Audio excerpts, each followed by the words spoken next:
Assalamualaikum warahmatullahi wabarakatuh. Bismillahirrahmanirrahim. Alhamdulillahirabbil alamin. Wassalatu wassalamu ala sayyidina wa maulana Muhammadin wa ala alihi washabihi ajmain. Amma ba'du. Selamat bergabung kembali di channel Ngaji Kitab Online bersama saya Muhammad Yasin dari Kudus, Jawa Tengah. Kali ini kita akan belajar kajian fikih praktis bab bersuci tentang tata krama orang yang melaksanakan hajat, yaitu buang air kecil dan buang air besar. Langsung saja mari kita mulai. Melanjutkan yang kemarin. Bismillahirrahmanirrahim. Wa yajtanibu aidon al-baula wal ghaita tahta syajaratil musmirati waqta samrati wa ghairihi. Jadi wayajtanibu aidon al-baula wal ghaita, dalam tausihnya ada tambahan keterangan nadban, sunnah. Dan sunnah bagi orang yang melaksanakan hajat, buang air besar dan buang air kecil, itu sunnah untuk menjauhi kencing dan berak di bawah pohon yang berbuah. Jadi ini maksudnya jenis pohon yang berbuah.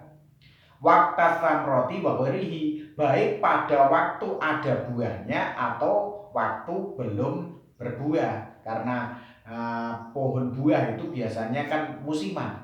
Baik pada waktu musim berbuah atau pada waktu tidak berbuah, yang penting itu jenis pohon yang berbuah. Misalkan buah pohon duren, pohon mangga, pohon jeruk dan lain sebagainya.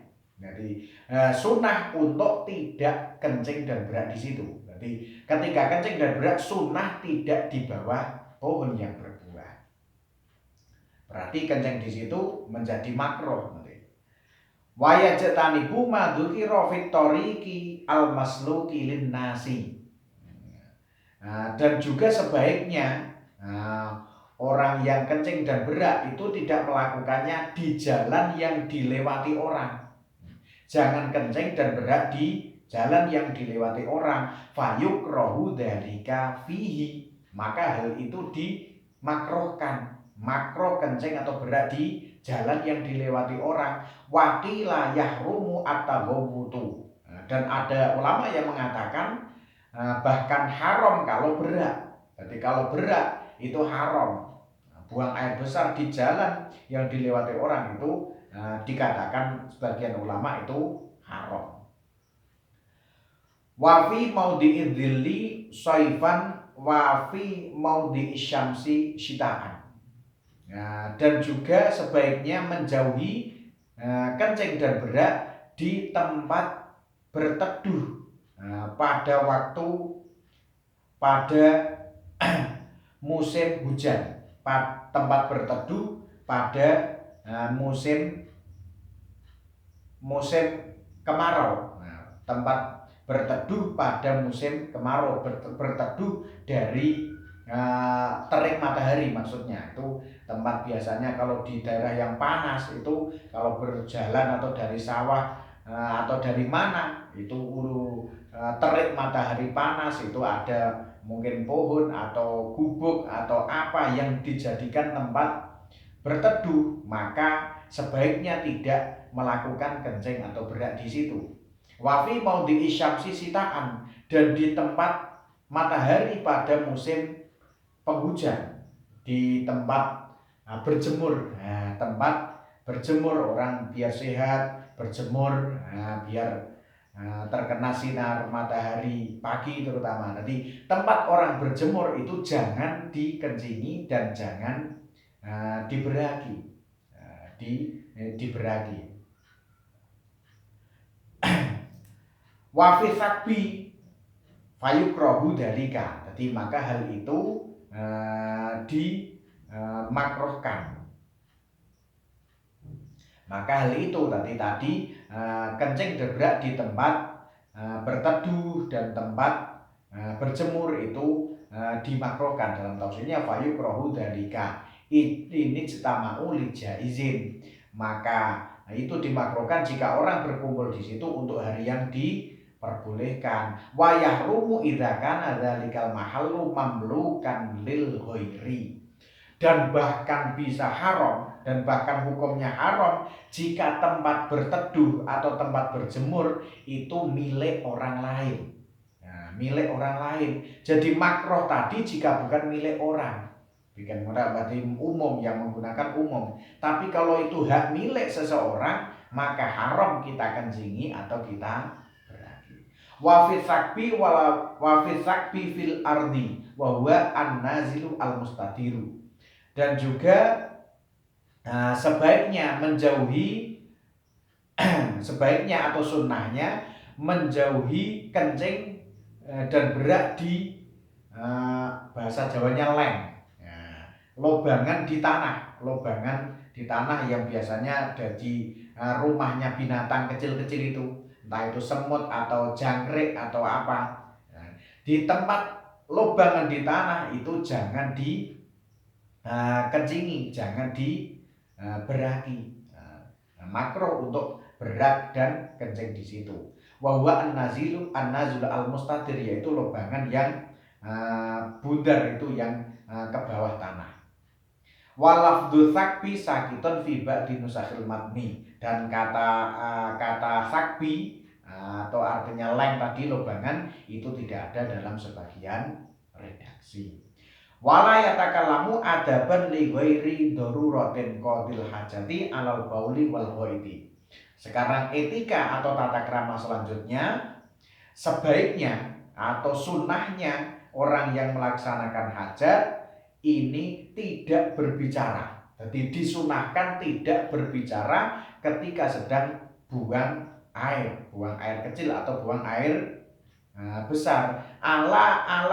Alal bauli wal ghaiti. Nah, alal bauli dalam tafsirnya ala khurujil bauli wal ghaiti.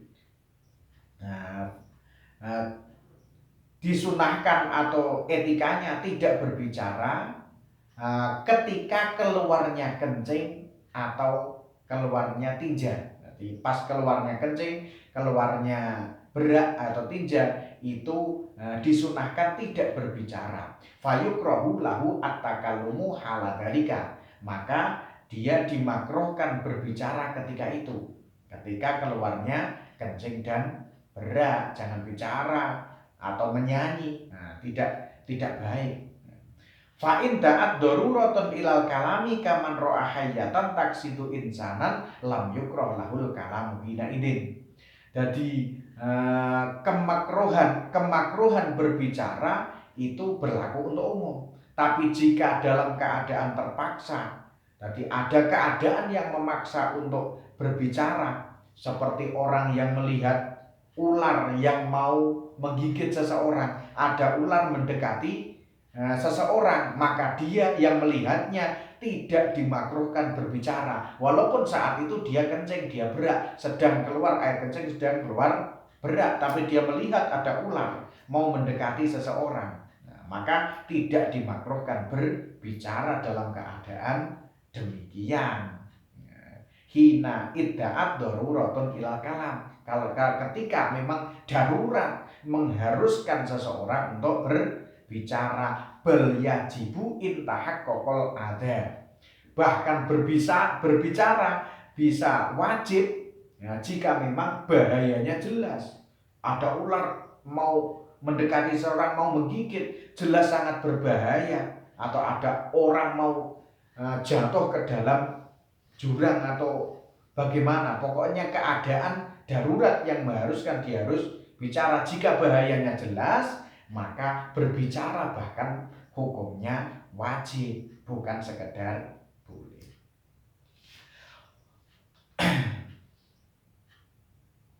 Wala yastakbilu asyamsa wal qamara wala yastadbiruhuma ayyukrahu lahu dzalika. Dan etika selanjutnya, orang yang melaksanakan hajat itu sebaiknya tidak menghadap matahari dan bulan, dan juga tidak membelakanginya. Ayyukrahu lahu dzalika, maksudnya hal itu dimakruhkan, yaitu menghadap dan membelakangi matahari dan bulan. hala qodoi hajatihi, ketika melaksanakan hajat buang air itu dimakruhkan. Lakinin Nawawi fir raudhati wa syarhil muhadzabi qala innastidbaroha laisa bimakruhin. Tetapi jadi tadi menghadap dan membelakangi matahari dan bulan ketika buang air itu dimakruhkan. Akan tetapi Imam Nawawi dalam kitab Raudhah, Ar-Raudhah dan juga syarahnya Muhadzab yaitu Al-Majmu', beliau mengatakan bahwa sesungguhnya menghadap matahari dan bulan itu tidak makruh. Membelakangi bahwa membelakangi matahari dan bulan itu tidak makruh. Innastidbarahuma laisa bimakruhin. Sesungguhnya membelakangi matahari dan bulan menurut Imam Nawawi itu tidak makruh. Ai bi khilafi istiqbalihima fa innahu makruhun ta'dhiman lahuma. Berbeda dengan menghadap matahari dan bulan, itu makruh karena menghormati matahari dan bulan, karena matahari dan bulan li'annahuma min ayatillahi ta'ala al-bahirati. Karena matahari dan bulan itu termasuk tanda-tanda kekuasaan Allah yang jelas. Wali annal istiqbala afhasyu, dan karena menghadap itu lebih jelek. Jadi ketika kencing berak kok menghadap sesuatu itu lebih jelek. Wa qala fi syarhil wasiti inna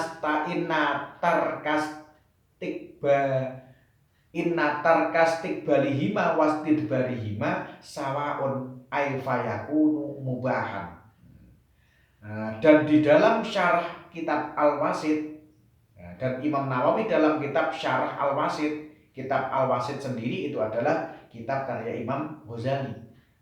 Beliau Imam Nawawi mengatakan dalam Syarah Al-Wasit bahwa meninggalkan menghadap dan membelakangi matahari dan bulan dan juga tidak wa'adamihi, jadi meninggalkan menghadap matahari dan menghadap dan membelakangi matahari dan bulan, dan juga tidak meninggalkan berarti menghadap itu sama saja.